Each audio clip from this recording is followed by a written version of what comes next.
Assalamualaikum warahmatullahi wabarakatuh. Perkenalkan, nama saya Niko Benediktus Sihaan dengan NIM D1C123020. Pada video kali ini saya akan menjelaskan tentang sistem jaminan produk halal dan titik kritis kehalalan beberapa produk.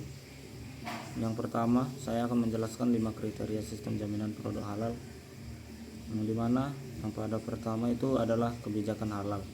Menurut saya pribadi, kebijakan halal itu adalah komitmen dari pemilik atau pimpinan usaha untuk memastikan bahwa produk yang dihasilkan benar-benar halal. Komitmen ini biasanya dibuat secara tertulis agar semua orang di dalam perusahaan tahu dan menjalankannya.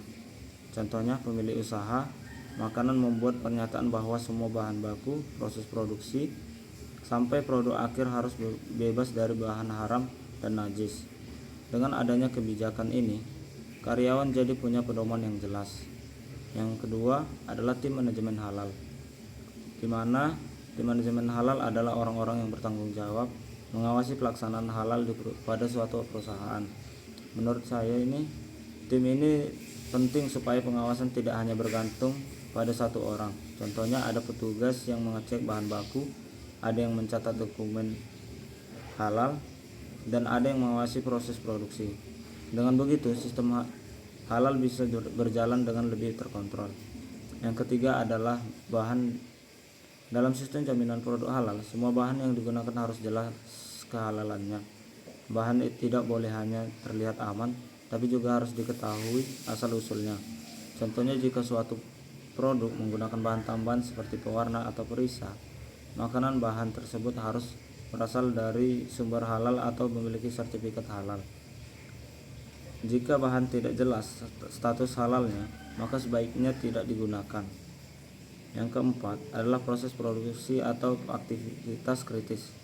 Menurut saya, proses produksi menjadi hal yang sangat penting karena disinilah potensi tercemarnya produk bisa terjadi. Contohnya, alat produksi tidak boleh digunakan bergantian antara produk halal dan non halal tanpa proses pembersihan sesuai aturan.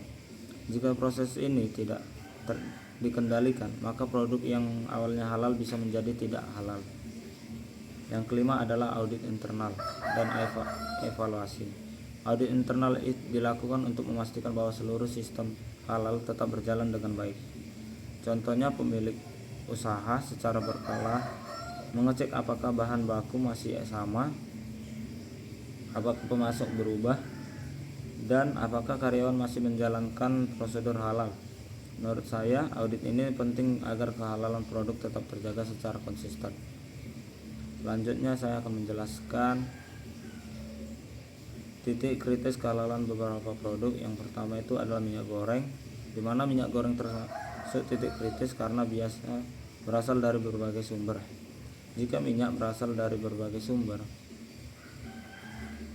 berasal dari tumbuhan, maka pada dasarnya halal, tetapi proses pengolahan perlu diperhatikan. Selain itu, minyak goreng bisa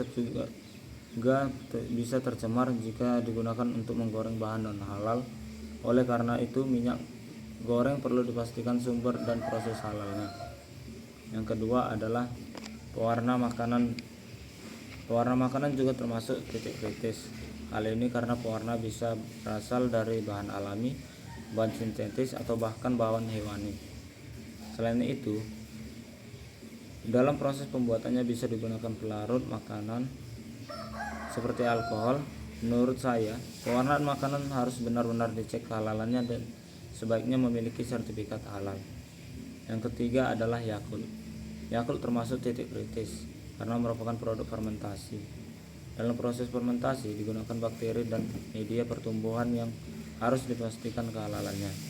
Meskipun begitu, Yakult yang beredar di Indonesia sudah memiliki sertifikat halal sehingga aman dikonsumsi, namun tetap disebut titik kritis karena prosesnya cukup kompleks.